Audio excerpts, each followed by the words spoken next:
Welcome back into Talking Fitchburg. Joining me today from the Clean Lakes Alliance, we've got James Ty. James, welcome back to the show, and thank you for being here. Appreciate it. Thank you for the invite back. We got in depth last time, and again, there's so many things that you guys are doing that are amazing, and we want to focus today as we finish up the end of fall here, transition into the winter, and things that you can do to again stop the phosphorus, stop the things that are hurting our lake streams and rivers. So let's dive in to the leaves as we wrap up here. We've gotten some cold weather recently. The leaves are falling like crazy.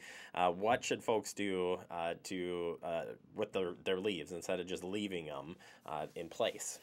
Well, the leaves are the biggest contributor to phosphorus from lakes from urban environments. Those leaves, when they're in the street, sort of create a tea bag. So when the water goes through those leaves, they pull out all the tannins, all the phosphorus, or anything like that, and actually goes into a lake. So just like a tea bag that you sort of dip down on and the tea turns brown, you're basically doing that, and the lake is eventually going to take that phosphorus. Phosphorus is going to turn into algae, which makes lakes green.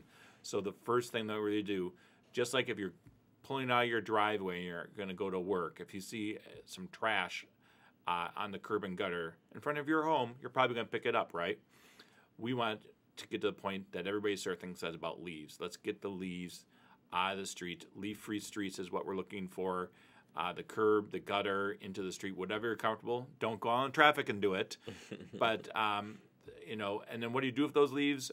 Well, I think we have 21 different municipalities in our community. Everybody has a different way of doing that. Fitchburg has a way, Madison has a way. But really, you want to put them on the terrace for pickup. You can mulch them also, so just put them in your backyard and composting, and they're great for your garden beds. That's really important. And so if we can change the culture that, leaves are to be out of the street, just like trash, that's what we're aiming for. And then, and you can do that even into the winter. I mean, even after it snows, there's still leaves coming off and they're blowing around. So we just want to do that year round. It's not just one weekend. Just like you cut your grass maybe 7 days, 1 day every 7 days, we want you to do when you clean up, go out there and pick up that curb and gutter. Yeah, you say composting leaves. I started doing that. Somebody turned me on to it a couple of years ago, and I've never had the dirt, it just crumbles. Yeah. So now I collect the leaves even from the neighbors and put them in the garden as well because it works so well and composts really good. So it's a great alternative to using those leaves for another purpose. And mulching, too, in the lawn is really great. It's almost like a fertilizer, and bad word to say, I'm sure, in front of you, but either way, it works to your advantage.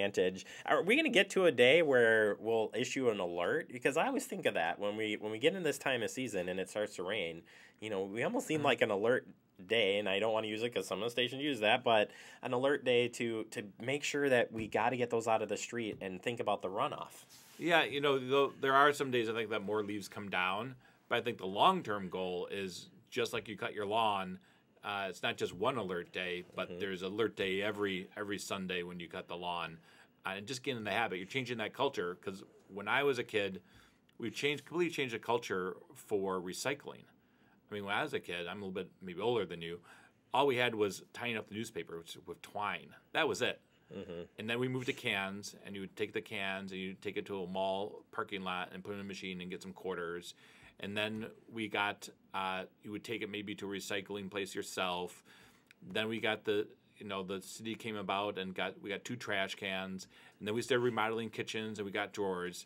So there's a long scenario from where we are today to where we want to go.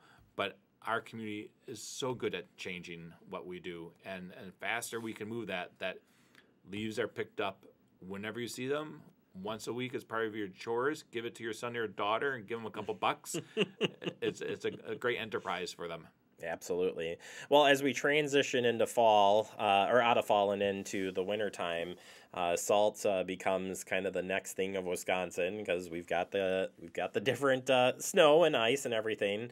What's your perspective on salt use? And that seems to be a growing trend of awareness as well, I feel like, especially in the last 5 to 10 years. Yeah, so winter is coming from that popular show. Oh, why did you have to say that? Oh, sorry. Come on. So there's a couple of things. As climate change continues, we are going to be in this space where sometimes it rains, Sometimes it freezes, sometimes it snows, and then it goes back to warming up, which creates more ice. So actually, it's with climate change, that our part of the country is going to say more of this changing back and forth, which creates that ice. So salt is really bad. It doesn't really go away, whether it's going into the aquifer or going to the stormwater system. A very little bit of salt can make a big difference. It's basically like 1 cup for a 4x4 area can do it, because the specks don't need to be clumped. You ever go by and somebody has like a little mound of salt and you're just like, oh my goodness, that's not doing you any good. So light amount of SaltWise is a great cooperative organization that's talking about reducing the amount of salt. So it's something really easy because you actually don't have to do anything. As far as leaves, we're asking you to do something. SaltWise is even easier. Being wise about how you use your salt, just use less. Just like you're probably supposed to do less on your food, we want less on the ground. But coming up on December 1st, we have a contest called Mendota Freeze. You actually can guess the date. Lake Mendota will freeze, and there's a $1,000 prize given up by Land's End. So you can go buy some nice warm clothing for the winter. But it's free, open to all, and it opens on December 1st. And, climate change is happening. The date that Lake Mendota freezes is slowly getting less freeze dates. It's just a great way to be people aware of that. And boy, do people get competitive about it. There's whole families that talk about it over Thanksgiving, and there's arguments, and there's people do science, and people just throw a dart at the wall. But we're looking forward to the winter. It's a great time of year because when the lakes are frozen, they are our largest parks.